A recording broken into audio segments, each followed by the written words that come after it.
Price Lord. ஆண்டவருக்கு மகிமை உண்டாவதாக. மத்தேயு 15ஆம் அதிகாரம் 28ஆம் வசனம்.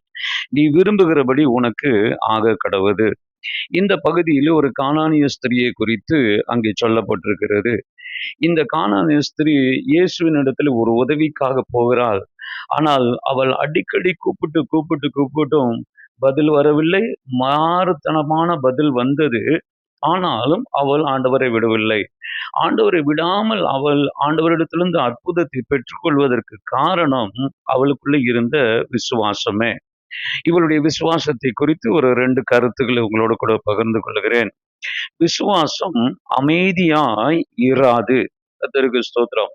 இந்த அருமையான ஸ்திரீ ஆண்டவரிடத்திலே உதவி கேட்கிறாள். உதவி கேட்கறதுக்காக பணிந்து கொள்ளுகிறாள். தொடர்ந்து ஆண்டவரை கூப்பிட்டு கொண்டே இருக்கிறாள். இன்னும் தீவிரமாகவே ஆண்டவரை கூப்பிடுகிறார். இயேசுவானவர் அமைதியாக இருக்கிறார். ஆனால் இவள் விசுவாசத்தை மூடி முடிக்கவில்லை. கர்த்தருக்கு ஸ்தோத்திரம் உண்டாவதாக.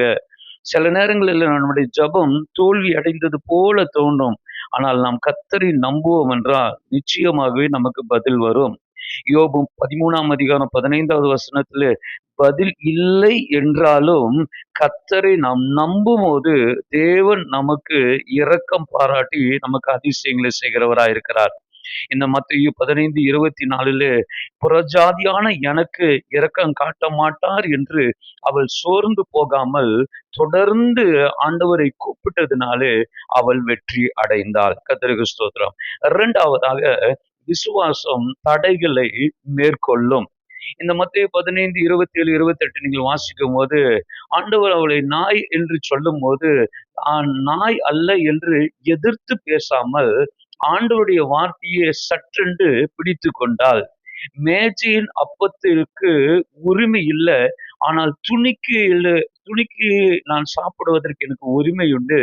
மேஜையில் கீழே இருக்கும் இந்த நாய்க்குட்டி அந்த அப்பத்தை சாப்பிடலாமே என்று அவள் கேட்கிறாள். கர்த்தருக்கு ஸ்தோத்திரம்.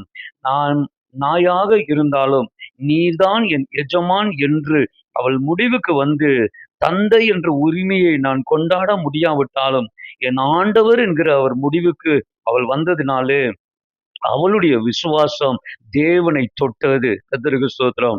அந்த விசுவாசத்தை கர்த்தர் பார்த்த பின்புதான் ஆண்டவர் அவளை பார்த்து சொல்லுகிறார், நீ விரும்புகிறபடி உனக்கு ஆக கடவுது.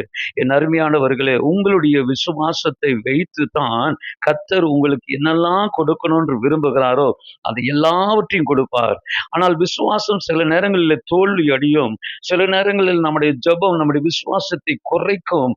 ஆனால் ஒரு நாளும் தளர்ந்து விடாதபடிக்கு நீங்கள் கர்த்தருக்குள்ளே நிலைத்திருப்பீர்கள் என்றால் நீங்க என்ன காரியத்திற்காக ஜெபிக்கிறீர்களோ, என்ன காரியத்திற்காக விசுவாசிக்கிறீர்களோ அவைகளை நிச்சயமாய் பெற்றுக்கொள்வீர்கள். பெற்றுக்கொண்ட பின்பு தேவனை மகிமைப்படுத்துவீர்கள். கர்த்தரும் உயர்த்தப்படுவாராக. கர்த்தர் தாமே இந்த வார்த்தையை ஆஸ்வதிப்பாராக. God bless you.